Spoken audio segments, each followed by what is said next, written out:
এই বাউল গান যারা গায় মোনাফেকের করে মুনাফেক বেটা, মোনাফেকের করে মুনাফেক। নিজের জীবনে কখনো যা বলে তার জীবনে একটাও করে না। মার গান গায়, মায়ের মা করে ডাকে, মায়ের বাদ দেয় না, বহু আছে জানা আমাকে। কিন্তু মুনাফেকের কাজ তো, কাফেরের মুমিন হওয়ার সুযোগ আছে, মুনাফেকের কোনো মুমিন হওয়ার সুযোগ নাই। দদিল বান্দা কালমা চোর না পায় বেহেশত, না পায় দোজখ।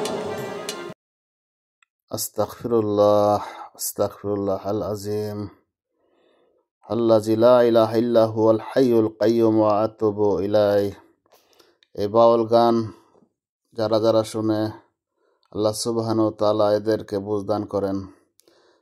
যে গান শুনলে, যে গান গাইলে ঈমান নষ্ট হয়ে যায়, সে গান কেন আমরা শুনবো? কেন আমরা এসব গান গাইব?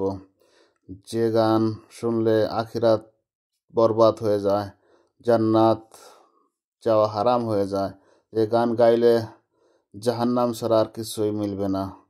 আল্লাহ সুবহানাহু ওয়া তাআলা এসব ভণ্ড বাউলদের থেকে, পীর যারা এইসব ভণ্ড পীর মাজার পূজারী, আল্লাহ এইসব মানুষদের থেকে আমাদেরকে হেফাজত করেন। বাউল সম্রাট ওই যে কি বলতেছে দেখেন, বাউল সম্রাটই সে বলতেছে, বাউলের গুরু যে সেই বলতেছে, এইগুলা শোনা কত জঘন্য। এই গান যারা শুনে তারা কত খারাপ, তাদের মন মানসিকতা কত খারাপ, কত নিকৃষ্ট তারা। আল্লাহ সুবহানাহু ওয়া তাআলা আমাদেরকে হেদায়েত দান করেন এসব মানুষ থেকে। আল্লাহ আস্তাগফিরুল্লাহ, লা হাওলা ওয়ালা কুওয়াতা ইল্লা বিল্লাহ।